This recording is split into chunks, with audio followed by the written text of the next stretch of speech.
Hello students, good morning all of you. I hope आप सभी स्वस्थ होंगे।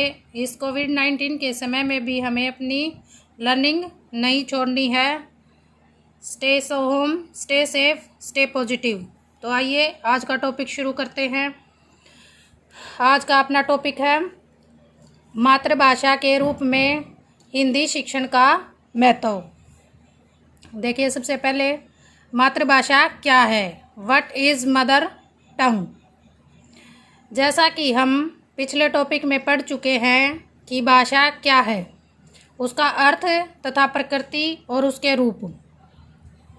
इस प्रकार भाषा विचार विनिमय का साधन है जिसके द्वारा व्यक्ति अपने मन के भावों को दूसरों तक पहुंचाने में सफल होता है। भाषा पैतृक संपत्ति न होकर अर्जित संपत्ति है तथा अनुकरण द्वारा सीखी जाती है। बच्चे का जन्म से जिस व्यक्ति से गहरा संबंध होता है वह उसकी माता होती है। अपनी माता के अनुकरण के द्वारा वह जिस भाषा को सीखता है उसे बच्चे की मातृभाषा कहा जाता है। देखिए भाई, हम जो पहले टॉपिक कर चुके हैं उसमें हमने भाषा का अर्थ, प्रकृति और उसके रूप बताए थे और बताया था कि भाषा मन के भावों को दूसरों के सामने प्रकट करना और दूसरों के भाव स्वयं ग्रहण करना होती है। भाषा कोई पैतृक संपत्ति नहीं होती और भाषा अनुकरण द्वारा सीखी जाती है। जब कोई बच्चा परिवार में जन्म लेता है तो सबसे पहले उसकी जो माता होती है वह उसका पहला गुरु होती है और बच्चा अपनी माता का अनुकरण करके ही मातृभाषा सीखता है। बच्चे का संपर्क केवल अपनी माता से ही नहीं होता बल्कि परिवार के अन्य सदस्य जिस भाषा में बात करते हैं उसका असर भी बच्चे पर पड़ता है। बच्चा जो भी अनुकरण द्वारा सीखता है वह उसे ग्रहण करता जाता है। इस तरह जब वह कुछ और बड़ा होता है तो समाज में, मोहल्ला, गांव, विद्यालय क्षेत्र में प्रवेश में शामिल हो जाता है तो वह धीरे धीरे अपने चारों तरफ के वातावरण में जो भी भाषा प्रयोग की जाती है वह स्वाभाविक रूप से उसे सीख लेता है। अभिव्यक्ति के काम में आने वाली कोई भाषा पूर्ण रूप से भाषा का दर्जा तभी ग्रहण करती है जब उसके दोनों प्रकारों को, मौखिक और लिखित, को प्रयुक्त किया जाता है। उदाहरण के तौर पर जैसे ब्रज है, अवधी है, हरियाणवी तो बोलियां मात्र हैं। इन्हें हिंदी भाषा के अंतर्गत गिना जाएगा। देखिए भाई, इसका क्या अर्थ है कि भाई ये एक स्वाभाविक सी बात है कि जो बच्चा परिवार में जन्म लेगा वह अपनी माता के ही नहीं बल्कि परिवार के अन्य सदस्यों के भी संपर्क में आता है। तो अपने परिवार जिस भी भाषा का प्रयोग करता है तो वह बच्चे को स्वाभाविक रूप से आ जाती है। उसके बाद बच्चा विद्यालय में प्रवेश पाता है तो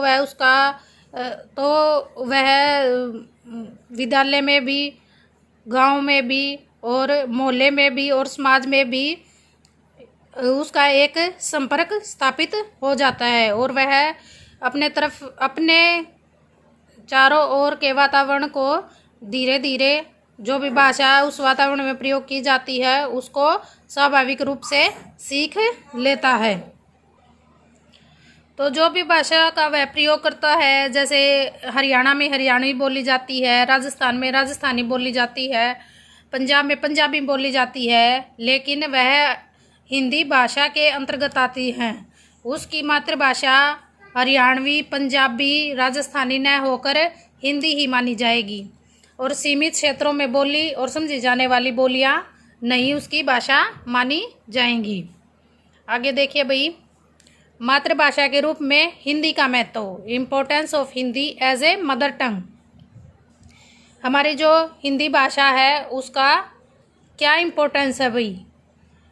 हिंदी देश के अधिकांश लोगों की मातृभाषा होने के नाते अपनी निजी भाषा है। अपनी भाषा में बात करने, विचारों का आदान प्रदान करना तथा शिक्षा ग्रहण करने का आनंद कुछ और ही होता है। कविवर भारतेंदु हरिश्चंद्र ने निम्न शब्दों में व्यक्त किया है। निज भाषा उन्नति है, सब उन्नति को मूल, बिन निज भाषा ज्ञान के मिटत न ही को सूल। अपने हृदय के भाव तो अपनी भाषा में प्रकट किए जा सकते हैं। अपनी भाषा में ही विचारों की सर्वोत्तम अभिव्यक्ति हो सकती है। कहने का अर्थ है कि जो अपने मन के जो भाव होते हैं, अपने हृदय के जो भाव होते हैं, वह व्यक्ति अपनी भाषा में ही अच्छी प्रकार से उनको व्यक्त कर सकता है। मातृभाषा ही बच्चे के विकास में अत्यंत सहायक है। बच्चा जब तक शिक्षा ग्रहण नहीं कर सकता, जब तक उसका कोई भाषा समझ में नहीं आए। यदि मातृभाषा को विकसित कर शिक्षा का माध्यम बनाया जाए तो बच्चे के लिए विकास की सीढ़ियाँ आसान हो जाती हैं। कोई भी विदेशी भाषा कितनी भी प्रफुल्लित हो, मातृभाषा का मुकाबला नहीं कर सकती भी। कोई भी पौधा अपनी निजी भूमि में ही पल्लवित होता है और उसी प्रकार बच्चे का विकास भी तभी संभव है जब वह अपनी निजी भाषा में ही उसको शिक्षा मिले। और वह यदि बच्चा अपनी जड़ों से कट जाता है तो वह भले ही कोई भी भाषा सीख कर ग्रहण कर ले, परंतु वह अपना विकास एक सीमित दायरे तक ही कर पाएगा। आगे देखिए भाई, मातृभाषा का महत्व। हमारी जो मातृभाषा है उसका महत्व देखिए भाई। फर्स्ट पॉइंट है, विचार विनिमय का प्रमुख साधन है। विचार विनिमय का कैसे प्रमुख साधन है भाई? जिस सहजता से हम मातृभाषा में विचारों का आदान प्रदान करते हैं वह कि अन्य भाषा में नहीं हो सकता।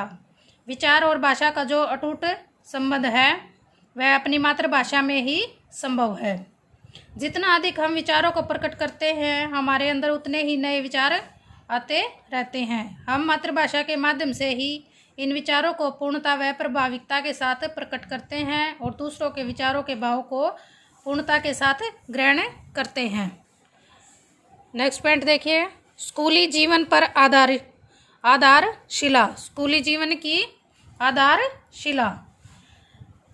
देखिए, बच्चा अपने परिवार से जिस भाषा को ग्रहण करता है, यदि उसी भाषा में उसे स्कूल में भी शिक्षा दी जाए तो वह उस शिक्षा को आसानी से ग्रहण कर लेता है। वह जिस पूर्णता से सभी विषयों को मातृभाषा के माध्यम से आत्मसात कर लेता है, उस पूर्णता से किसी अन्य भाषा को नहीं कर सकता। अतः स्कूल के सभी क्रियाकलापों में भाग लेने के लिए मातृभाषा ही प्रमुख माध्यम है। ज्ञानार्जन का प्रमुख साधन है। ये हमारा नेक्स्ट पॉइंट है। थर्ड पॉइंट, ज्ञानार्जन का प्रमुख साधन है। देखिए कैसे साधन है भाई? मानव श्रवण एवं पठन इन क्रियाओं के माध्यम से ही देश विदेश की सभी तरह की जानकारी प्राप्त करता है। देखिए, जो मनुष्य है वह जो सुनता है और जो पढ़ता है, उन्हीं के माध्यम से देश विदेश की जानकारियाँ प्राप्त करता है। जो शब्द उसकी शैशवावस्था से उसके पास धीरे धीरे बढ़ रहा है, यदि उसी शब्द भंडार के माध्यम से वह किसी विचार को सुनता है या किसी रचना को पढ़ता है तो उस विचार को वह अन्यानास ही पूरी तरह ग्रहण कर लेता है और वे विचार उसके मस्तिष्क में एकत्रित होते हुए उसके ज्ञान में वृद्धि करते हैं। वास्तव में मातृभाषा ही बालक की ज्ञान वृद्धि का प्रमुख साधन है। नेक्स्ट पॉइंट देखिए, फोर्थ पॉइंट, मानसिक एवं बौद्धिक विकास में सहायक।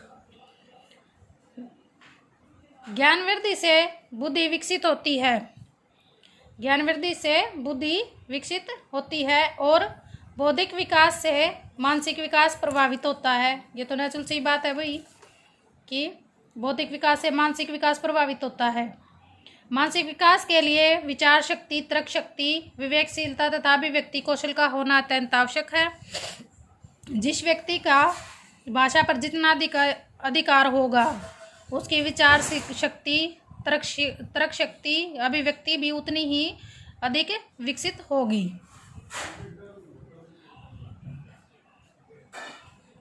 कहने का अर्थ है कि भाई जो व्यक्ति है उसका जितनी भी भाषा पर, जिस भी भाषा पर उसकी कमांड होगी, उसकी जो विचार शक्ति है, उसकी जो लॉजिकल पावर है, वह और उतनी ही ज़्यादा मतलब विकसित होगी।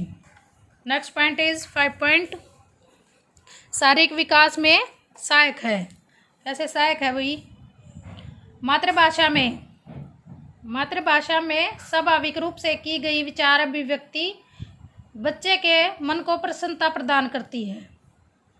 मन की यह प्रसन्नता शरीर को स्वस्थ रखने में सहायक होती है। यह सत्य है कि स्वस्थ शरीर में ही स्वस्थ मस्तिष्क निवास करता है, तो यह भी सत्य है कि मस्तिष्क के स्वस्थ रहने पर ही शरीर भी स्वस्थ रहता है और शारीरिक विकास स्वाभाविक रूप से होता है। नेक्स्ट पॉइंट देखिए 6 पॉइंट, भावात्मक विकास में सहायक है। कैसे सहायक है भाई भावात्मक विकास में? राष्ट्रपति महात्मा गांधी जी ने कहा था, मनुष्य के मानसिक विकास के लिए मातृभाषा उतनी ही आवश्यक है जितना शिशु के शारीरिक विकास के लिए माता का दूध। शैशवावस्था में बालक माता के दूध के साथ साथ उसकी वात्सल्यपूर्ण लोरियों के माध्यम से मातृभाषा को ग्रहण करता है तथा अपनी तोतली बोली से परिवार के सभी सदस्यों को प्रसन्न करता है। यह क्रिया बालक को सहज सुरक्षा, खुशी एवं आत्मसंतुष्टि प्रदान करती है और यही आत्मसंतुष्टि तथा प्रसन्नता बालक में विभिन्न भावात्मक गुणों जैसे स्नेह, सहानुभूति, सहृदय, सेवा, धैर्य एवं त्याग आदि को विकसित करने में सहायक होती है। नेक्स्ट पॉइंट इज सांस्कृतिक विकास में सहायक। मातृभाषा सांस्कृतिक विकास में कैसे सहायक है भाई? अपनी मातृभाषा के साहित्य का अध्ययन कर हम अपने देश की परंपराओं, आदर्श मूल्यों एवं रहन सहन आदि से आसानी से परिचित हो सकते हैं। कहा भी गया है, मातृभाषा बच्चों को अपने पूर्वजों के विचारों, भावों, रीति रिवाजों, आदर्शों एवं महत्वाकांक्षाओं से परिचित कराने का सशक्त माध्यम है। नेक्स्ट पॉइंट इज 8 पॉइंट, सामाजिक विकास में सहायक है। सामाजिक विकास में कैसे सहायक है भाई? मातृभाषा में विचारों का आदान प्रदान करके ही बालक समाज में एक दूसरे को सहयोग प्रदान करता है एवं आपसी संबंधों को विकसित करता है और समाज का उपयोगी सदस्य बनता है। नेक्स्ट पॉइंट है चारित्रिक विकास में सहायक है। कैसे है भाई सहायक? चारित्रिक विकास में मातृभाषा के साहित्य का अध्ययन कर तथा मातृभाषा में व्यक्त किए गए विभिन्न रूपकों एवं नाटकों को देखकर बालक विभिन्न नैतिक गुणों से परिचित होता है और उन्हें ग्रहण करने का प्रयास करता है। इस प्रकार मातृभाषा बालक को नैतिक रूप से भी समृद्ध बनाती है। नेक्स्ट पॉइंट इज लोकतंत्रात्मक विकास में सहायक है। कैसे सहायक है भाई? बालक के लोकतंत्रात्मक विकास से अभिप्राय है कि बच्चे को अपने अधिकार एवं कर्तव्यों का पूर्ण ज्ञान हो, उसमें सामाजिक व राजनीतिक चेतना हो, उसे देश की सामाजिक व राजनीतिक समस्याओं का ज्ञान हो। मातृभाषा के ज्ञान के बिना यह सब जानकारी असंभव है। तो इस प्रकार हमारी जो मातृभाषा है हमने उसके महत्व को पढ़ लिया है। लास्ट में उसका निष्कर्ष देखिए भाई। इस प्रकार स्पष्ट है कि बच्चे की शिक्षा एवं व्यक्तित्व के विकास में मातृभाषा का महत्वपूर्ण योगदान है। हमारे दुर्भाग्य की बात है कि विदेशी भाषा के मोह में पड़कर हम अपनी भाषा से दूर हो रहे हैं और अपनी सभ्यता और संस्कृति से अपरिचित होकर हीनता से ग्रस्त होते जा रहे हैं। भारतेंदु हरिश्चंद्र ने अपनी मातृभाषा पर बल देते हुए लिखा है, अंग्रेजी पढ़ी के जद्यपि सब गुण होत प्रवीण, पे निज भाषा ज्ञान बिन रहत हीन के हीन। जो भारतेंदु हरिश्चंद्र हैं वो हिंदी के बहुत बड़े लेखक माने गए हैं और वो कहते हैं कि भी अंग्रेजी जो भाषा है उसको पढ़ के आप गुणों में तो प्रवीण हो सकते हो, लेकिन आपको आपकी जो भाषा है उसका ज्ञान, आपकी जो मातृभाषा है उसके ज्ञान के बिना आप हीन के हीन मतलब ज्ञानहीन रह जाओगे। अतः यदि हम चाहते हैं कि हमारे देश के नागरिक आत्मगौरव से परिपूर्ण हो, उनका व्यक्तित्व पूरी तरह से विकसित हो और देश के विकास में हाथ बटाए, तो मातृभाषा के माध्यम से शिक्षा प्रदान करना ही इसका एकमात्र उपाय है। तो आज का हमारा टॉपिक यही समाप्त होता है भाई। तो थैंक यू स्टूडेंट्स। तो स्टूडेंट, मैं उम्मीद करती हूँ कि आपको मातृभाषा के रूप में हिंदी शिक्षण का जो महत्व है वो समझ आ गया होगा। तो एक बार इसको आप रिवाइज अवश्य करें। Thank you.